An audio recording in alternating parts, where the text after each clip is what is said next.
Hello friends, welcome back to Harshani channel. இப்போ பார்த்தீங்க அப்படின்னா ஆரம்பத்திலே உங்களுக்கு சாரி சொல்லிடுறேன். ஏன்னா வீடியோ பாதி எடுக்க ஒரு 3 நிமிஷம் ஓடுற வரைக்கும் மைக்கை ஆன் பண்ணவே இல்லை. நான் அப்படியே பேசிட்டு இருந்திருக்கேன். அது ரெக்கார்ட் ஆகலை. 3 நிமிஷத்துக்கு அப்புறம் நான் பேசுறது எல்லாமே ரெக்கார்ட் ஆகிருக்கு. அதுக்கப்புறம் நான் மைக்கை ஆன் பண்ணிட்டேன். மைக்கை ஆன் பண்ண மறந்ததுனால பாதியில் திடீர்னு கீழே குனிஞ்சு பார்த்தோன்னா மைக்கை ஆனில் இல்லாமல் இருந்தது. அப்புறம் ஆன் பண்ணி ரெக்கார்ட் பண்ணியிருக்கேன் இன்றைக்கி. அதனால அதை பாருங்கள். நம்ம வீட்டில் மன்னிச்சுங்க, கொஞ்சம் அட்ஜஸ்ட் பண்ணி கொஞ்சம் பாருங்கள். நம்ம வீட்டில் என்ன சமையல் இன்றைக்கி அப்படின்னா மாங்காவும் முருங்கைக்காவும் போட்டு சாம்பாருங்க. அடுத்தது பார்த்திங்க அப்படின்னா உருளைக்கிழங்கு காரக்கறி, அப்புறம் ரசம், தக்காளி தொக்கு. இதுதான் இன்றைக்கி பார்த்திங்க அப்படின்னா நம்ம பார்க்க போகிற ரெசிபி என்ன அப்படின்னா மாங்காய் தொக்குங்க. இந்த மாங்காய் தொக்குக்கு பார்த்திங்கன்னா ஒரு 1/2 கிலோ இருக்கும் மாங்காய் வாங்கிட்டு வந்தார். ஊறுகாய் சுத்தமாக தீர்ந்து போச்சு. அதனால் அடுத்து வத்தல் போட்டு ரெடி பண்ணுற வரலும் ஒரு 10 நாள் ஓடட்டுமே அப்படின்றதுக்கோசரம் பெருசாக 2 மாங்காய் ஒரு 1/2 கிலோ வாங்கிட்டு வந்தாங்க. அதை தோலை சீவிட்டு அந்த கேரட் சிறுவரத்தில் நல்லா சீவி வச்சுருக்கேங்க. சீவி வச்சேன். அது பார்த்திங்கன்னா இப்போ அந்த கப்பு காமிச்சேன் பார்த்தீங்களா, அந்த கப்பில் பார்த்திங்கன்னா கிட்டத்தட்ட பார்த்திங்கன்னா ஒரு 1.5 கப்பு இருந்தது. அது கிட்டத்தட்ட ஒரு 300 கிராமுக்கு இருக்கும்னு வச்சுக்கோங்களேன். அந்த ஒரு கப்பே எனக்கு 250 கிராம். இது ஒரு 300 கிராமுக்கு கண்டிப்பாக அதில் இருக்குங்க. இருந்ததுக்கப்புறம் பார்த்திங்க அப்படின்னா அதை எப்படி பண்ணுறது அப்படின்றத பார்க்கலாம். மாங்காவை நல்லா அலம்பிட்டு அது மாதிரி சீவி வச்சுக்கணும். சீவி வச்சுட்டு அடுப்பில் இடுப்பு சட்டி போட்டு நல்லெண்ணெய் கொஞ்சம் உண்டுன்னு இருக்க எண்ணெய் தாங்க கொஞ்சம் ஊற்றணும். தண்ணி படக்கூடாது. தண்ணி படாமல் நம்ம இது பண்ணிக்கணும். பார்த்திங்க அப்படின்னா மாங்காவே அலம்பிட்டு நல்லா துடைச்சிடணும். துணி போட்டு துடைச்சிட்டு தான் தோல் சீவிட்டு செய்யணும். அப்போ தண்ணி படாமல் இருந்தால் ரொம்ப நாள் இருக்கும் அது. அதனால் சொல்கிறேன். அதனால் ஒரு பார்த்திங்கன்னா ஒரு 100 கிராமுக்கு மேலே நல்லெண்ணெய் அதை ஊற்றிடணுங்க. ஊற்றிட்டு அதில் கடுகு 2 வெந்தயம் 2யும் போடணும். போட்டோடனே அது நல்லா வெடிக்குங்க. வெடித்ததுக்கப்புறம் நம்ம என்ன செய்கிறோம் அப்படின்னா இந்த வச்சுருக்கோம் பாருங்கள், இந்த மாங்காய் நல்லா வெடிக்கிட்டோம். கடுகு வெடித்ததுக்கப்புறம் நம்ம இந்த மாங்காவை முதல்ல போடுவோம். பெருங்காயம் இன்னும் கூட என்ன வேணும் அப்படின்னா இன்னும் கூட கொஞ்சம் ஊற்றிக்கிடும். நான் எப்படியும் ஒரு 100 கிராம் ஊற்றிருப்பேன்னு வச்சுங்களேன். எண்ணெய் ஊற்றிருப்பேன். அதில் பார்த்திங்க அப்படின்னா அந்த எண்ணெய் கொஞ்சம் நல்லா காஞ்சிடும். காஞ்சதுக்கப்புறம் கொஞ்சம் கடுகும், அடுத்தது வெந்தயம் 2ம் போடணுங்க. கடுகு வெந்தயம் 2ம் போட்டுட்டு இந்த கடுகு வெடித்ததுக்கப்புறம் நம்ம பெருங்காயம் கொஞ்சம் போடணும். இல்லை, கடுகு நல்லா வெடிக்கிட்டோம். வெடித்ததுக்கப்புறம் வெந்தயம் போட்டுட்டு அதுக்கப்புறம் பெருங்காயம் எப்போவுமே அந்த எண்ணெயில் போடும்போது தான், எண்ணெய் பொரியும் போது தான் ஸ்மெல், பெருங்காயம் ஸ்மெல் நல்லா இருக்குங்க. அதுக்கோசரம் அதை முன்னாடியே நம்ம போட்டுக்கணும். பெருங்காயத்தை கடைசியில் போடுறதுனால யூஸ் கிடையாது. முன்னாடி ஆரம்பத்திலே போட்டுடணும். போட்டதுக்கப்புறம் பார்த்திங்க அப்படின்னா அதுக்கப்புறம் கட்டி பெருங்காயம் இருந்தால் கூட நீங்கள் போட்டுக்கலாம். கட்டி பெருங்காயம் தான் நல்லாயிருக்கு. என்கிட்ட தூள் பெருங்காயம் தான் எல்ஜி இருந்து அதனால் அங்கே போட்ட இருக்கிறது போடுவோம். அப்புறம் அந்த இதை சீவி வச்சுருக்கோம் பார்த்திங்களா, அந்த மாங்காய் சீவி வச்சுருக்கோம் பார்த்திங்களா, அந்த மாங்காய் சீவில் ஃபுல்லாக அதில் போட்டுடணுங்க. மாங்காய் சீவுறது ஃபுல்லாகவே அதில் நம்ம போட்டுடணும். போட்டுட்டு ஒரு ஸ்பூன் அளவுக்கு உப்புங்க. உப்பு போட்டு நல்லா மேலேயும் கீழே நல்லா இது பண்ணி விட்டுடணும்.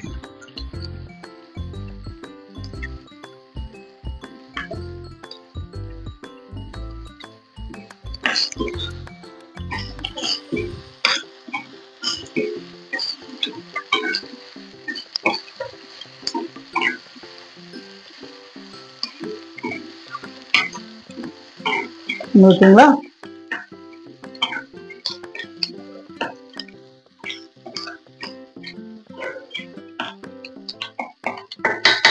இது இந்த மாங்காயை இதில் கொட்டிடணும்.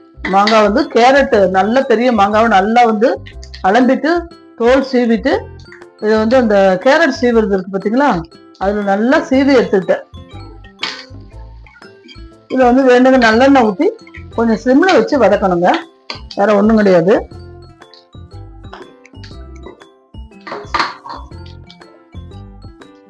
உப்பு கொஞ்சம் தாராளமாகவே, புளிப்பு நல்ல புளிப்பு இருக்கு இந்த மாங்காய். அதனால உப்பு கொஞ்சம் ஒரு ஸ்பூன் அளவுக்கு உப்பு போட்டிருக்கேன். வேணும்னா போட்டுக்கலாம். முதல் நாள் இன்னைக்கு கொஞ்சம் தொக்கு காரமா இருக்கும். நாளைக்கெல்லாம் பார்த்தீங்கன்னா ஊற பார்த்தீங்கன்னா நார்மல் அந்த காரத்துக்கு வந்துடும் உங்களுக்கு. அதனால பிரச்சனை இல்லை.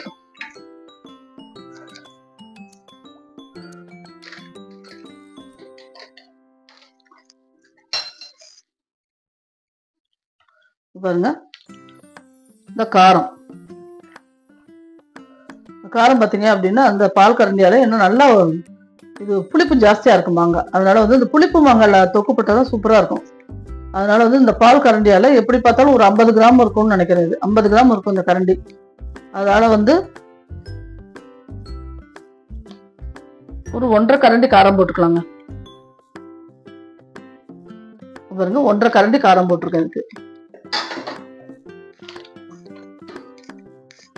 நல்லா அடிக்க மேலுக்கும் நல்லா கிளறிக்கணுங்க.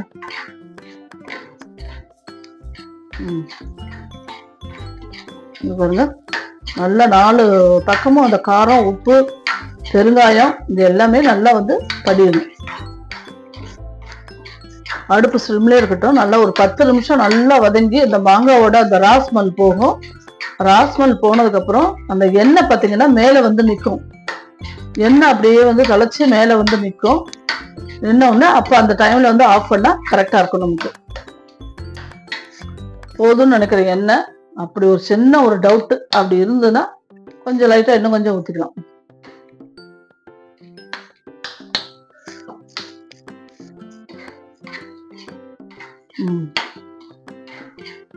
பார்த்தீங்களா?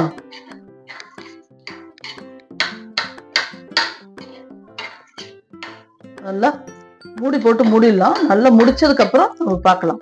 2 நிமிஷம் வரதெல்லாம் கிளறி விட்டுட்டே இருக்கணும். முடிச்சதுக்கு அப்புறம் காமிக்கிறேன் உங்களுக்கு. பாருங்க அப்படியே இந்த எண்ணெய் பிரிஞ்சு அப்படியே மேல நிக்குது பாருங்க. எண்ணெய் பிரிஞ்சு மேல நிக்குது பார்த்தீங்களா? நல்லா வெந்து போச்சு. நல்லா சூப்பரா இருக்குங்க. எப்படியும் ஒரு வாரம் 10 நாளைக்கு வரும்னு நினைக்கிறேன். 100 சாப்பாடுக்கு மட்டும் சாப்பிட்டா. இது வந்து பாத்தீங்கன்னா இட்லி, தோசை, ஒரு விரதம் நல்ல லேடிஸ் வந்து ஒரு விரதம் இருக்கும். சரி நம்மளுக்கு ஒசரம் சட்னியா இருக்கணுமேனு யோசிச்சோம்னா 10 இல்லாம இதை எடுத்து வச்சிருந்தோம் அப்படின்னா இந்த மாங்காய் தொக்கை வந்து சப்பாத்திக்கு தொட்டு சாப்பிடலாங்க. அவ்வளோ சூப்பரா இருக்கும் சப்பாத்திக்கு. அது இது அவ்வளோ நல்லா டேஸ்டா நல்லா இருக்கும். உப்புமா, சாம்பார் சாதம், அப்புறம் வந்து தயிர் சாதம் எல்லாத்துக்கும் தொட்டு சாப்பிட ரொம்ப சூப்பரா இருக்குங்க. ரொம்ப நல்லா இருக்கும். ஒரு தடவை ட்ரை பண்ணி பாருங்க. ரொம்ப ஈஸி தான் இது. இது ஒரு பெரிய கஷ்டமே கிடையாது. ரொம்ப ஈஸி இது.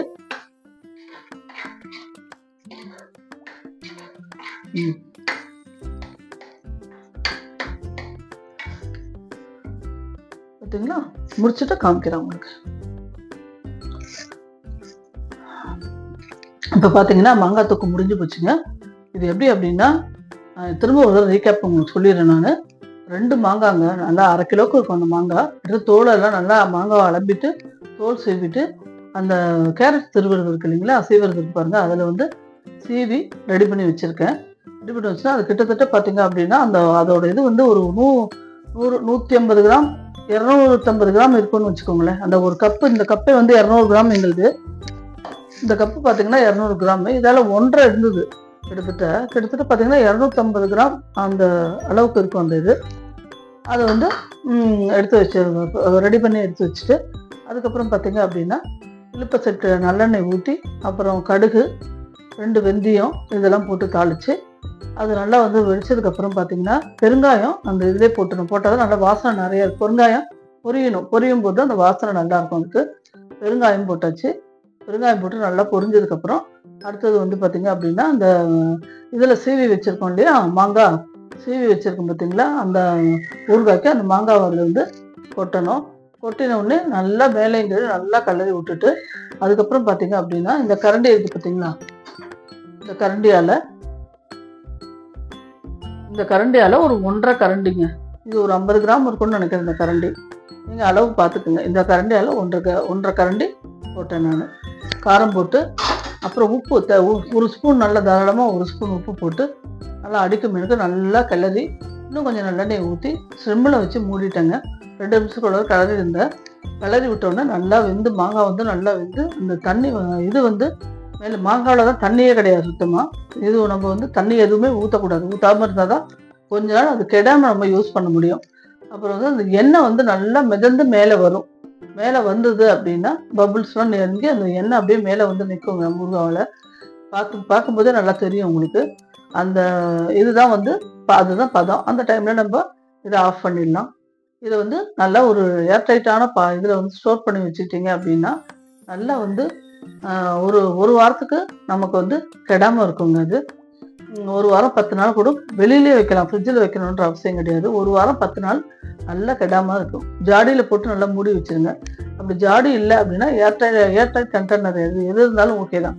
போட்டு நல்லா டைட்டாக தண்ணி படக்கூடாது. மெயினாக அதில் மூடி வச்சுட்டிங்க அப்படின்னா அது நல்லா இருக்கும். நல்லா ஒரு 10 நாள் 15 நாளைக்கு வச்சு சாப்பிட்லாம் நம்ம இந்த தொக்கு.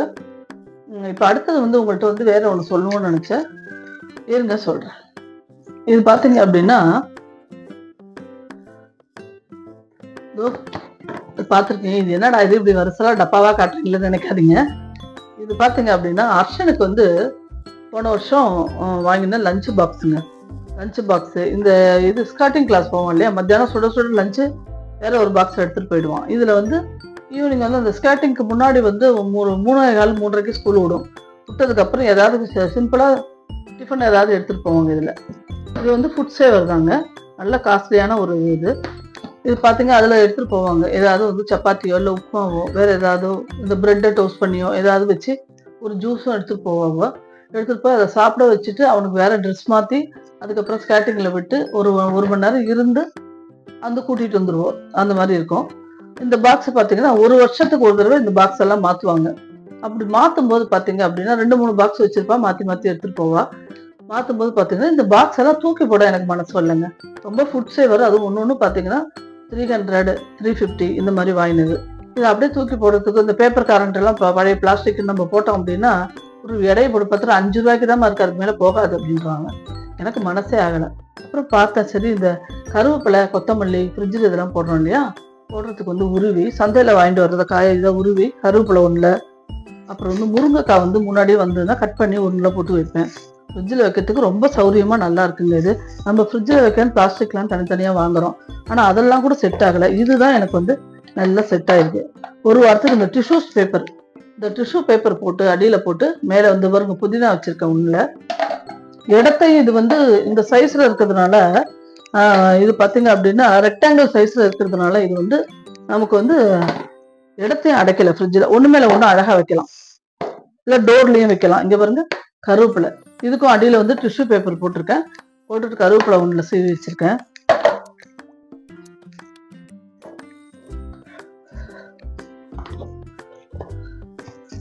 ஒன்றில் வந்து கொத்தமல்லிங்க, எல்லாத்துலேயும் டிஷ்யூ பேப்பர் அடியில் போட்டு எடுத்து வச்சிடணும்.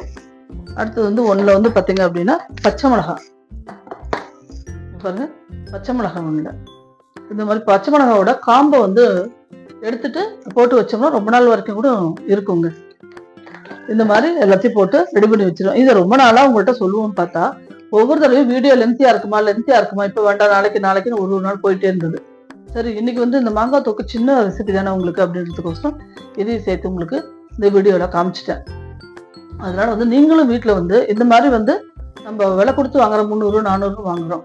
ஒரு தடவை வந்து உள்ளே வச்சிட்டோம் அப்படின்னா அடுத்த தடவை நம்ம யூஸ் பண்ணும்போது வாஷ் பண்ணி நல்லா வெயிலில் காய வச்சு திரும்ப டிஷ்யூ பேப்பர் போட்டு எடுத்து வைக்கும்போது ரொம்ப நல்லா இருக்குங்க. கிட்டத்தட்ட 1 year யூஸ் பண்ணிட்டு இருக்கேன். ரொம்ப சூப்பராக இருக்குது. நம்ம வந்து அதே இதையும் ஆன்லைனில் பார்த்தா போட்டு பிளாஸ்டிக்கு அதே இதையும் வாங்குறோம், ஃப்ரிட்ஜில் வச்சுக்கணும். அது ஒன்று பார்த்தீங்கன்னா அவ்வளோ விலை இருக்கு வாங்கி வைக்கிறத விட இது வந்து ஃபுட் சேவர் பாக்ஸுன்னு இப்போ குழந்தை சாப்பிட்றதுக்கோசரம் வாங்கிட்டு வர பாக்ஸு. ஸோ அதில் வந்து நம்ம வந்து இந்த பச்சை காய்கறிகளை போட்டு வச்சா ரொம்ப நல்லா சூப்பராகவே இருக்குது. நீங்களும் ட்ரை பண்ணி பாருங்கள். இது கரெக்டு தானா, நல்ல ஐடியாவா அப்படின்றத கமெண்ட்ஸில் சொல்லுங்கள் எனக்கு. அப்படி நல்ல ஐடியாவாக இருந்தால் நீங்களும் இதை வந்து ஃபாலோ பண்ணலாம் தாராளமாக. இல்லை வேறு ஏதாவது ஐடியா இருந்து இதை விட இது வந்து உடம்புக்கு கெடுதல் அப்படின்னு நினச்சிங்கன்னா எனக்கும் கமெண்ட்ஸில் சொல்லுங்கள், நானும் தெரிஞ்சுக்கிறேன். நன்றி, வணக்கம். நாளைக்கு வேற ஒரு வீடியோவில் உங்களை நான் சந்திக்கிறேன். லைக் பண்ணுங்கள், ஷேர் பண்ணுங்கள், சப்ஸ்கிரைப் பண்ணுங்கள். பாய்.